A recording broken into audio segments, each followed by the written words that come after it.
بسم اللہ الرحمن الرحیم رب اشرح لی صدری ویسر لی امری واحلل عقدۃ من لسانی یفقہوا قولی اللہم صلی علی محمد وعلی آل محمد کما صلیت علی ابراہیم وعلی آل ابراہیم انک حمید مجید اللہم بارک علی محمد وعلی آل محمد کما بارکت علی ابراہیم وعلی آل ابراہیم انک حمید مجید۔ آج کا ٹاپک ہے روزہ اسلام میں۔ قرآن میں اہل ایمان کو خطاب کرتے ہوئے ارشاد ہوا ہے کہ اے ایمان والو، تم پہ روزے فرض کیے گئے جس طرح وہ تم سے اگلوں پر فرض کی گئی تھی تاکہ تم متقی بنو۔ یہ سورہ بقرہ کی 183ویں آیت ہے۔ اس کے بعد یہ حکم دیا گیا ہے کہ اہل ایمان ہر سال رمضان کے مہینے میں پورے مہینے کا روزہ رکھیں۔ اس کی حکمت یہ بتائی گئی کہ اس سے ان کے اندر شکر کا جذبہ پیدا ہوگا۔ اس کے فوراً بعد فرمایا کہ اور جب میرے بندے تم سے میری بابت پوچھیں تو میں نزدیک ہوں پکارنے والے کی پکار پر، میں پکارنے والے کی پکار کا جواب دیتا ہوں۔ تو چاہیے کہ وہ میرا حکم مانیں اور مجھ پر یقین رکھیں تاکہ وہ ہدایت پائیں۔ سورہ بقرہ کی 186ویں آیت ہے۔ روزہ کا تفصیلی حکم قرآن میں اسی ایک مقام پر آیا ہے۔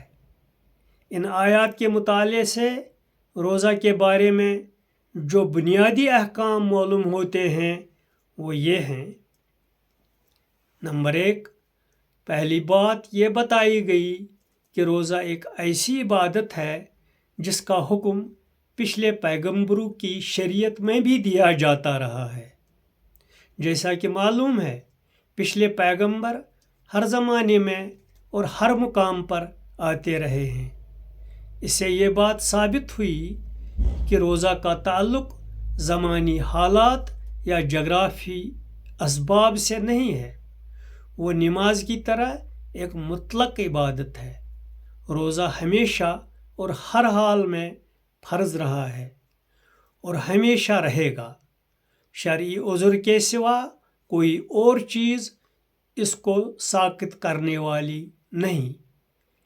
نمبر 2، روزہ کا ایک مقصد قرآن میں تقویٰ بتایا گیا ہے، یعنی روزہ آدمی کے اندر اللہ کا ڈر پیدا کرتا ہے۔ اللہ سے ڈرنا کیا ہے؟ وہ یہ ہے کہ آدمی ہر چیز کے بارے میں یہ یقین کرے کہ وہ خدا کا عطیہ ہے اور خدا جب چاہے ان چیزوں کو چھین لے اور ہمیں محروم کر کے رکھ دے۔ رمضان کا روزہ آدمی کے اندر یہی احساس پیدا کرنے کی ایک سالانہ تدبیر ہے۔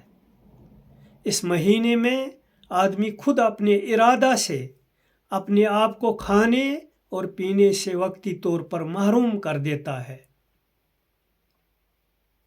اس طرح اپنے آپ پر بھوک اور پیاس طاری کر کے یہ تجربہ کرتا ہے کہ اگر خدا اس کو مستقل طور پر کھانے اور پینے سے محروم کر دے تو وہ کتنی بڑی مصیبت میں مبتلا ہو جائے گا۔ یہ احساس اس کے اندر وہ ربانی کیفیت پیدا کرتا ہے جس کو قرآن میں تقویٰ کہا گیا ہے۔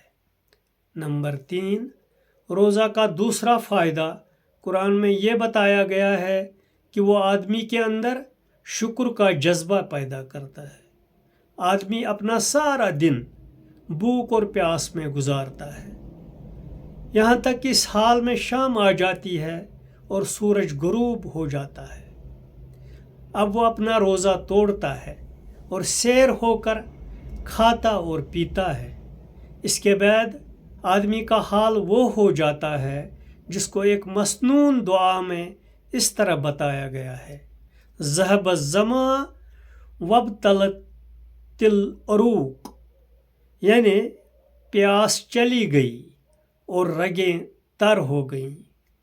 روزہ کے بعد افطار کا طریقہ آدمی کو تجرباتی طور پر اس حقیقت کی یاد دلاتا ہے کہ خدا نے پانی اور غذا کی صورت میں انسان کے لیے کتنی بڑی نعمت پیدا کی ہے، اور پھر ایک نعمت کے بارے میں یہ تجربہ آدمی کو دوسری تمام نعمتوں کی یاد دلاتا ہے، اور اس کا سینہ شکر خداوندی کے جذبے سے بھر جاتا ہے۔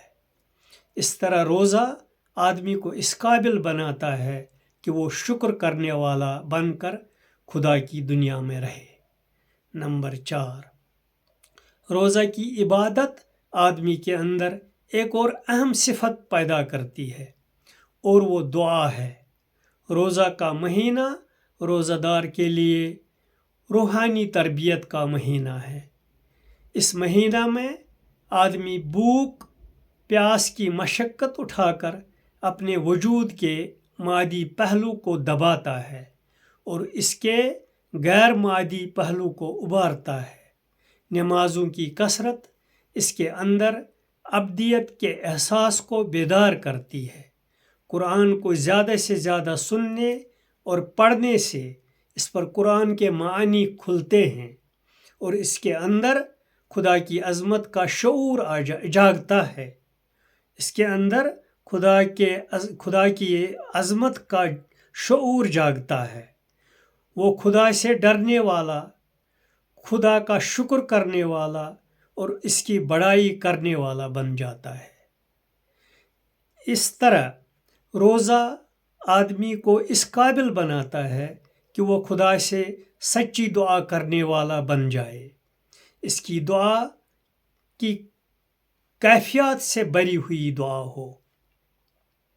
اس کی دعا ایک تڑپنے والے انسان کی دعا ہو۔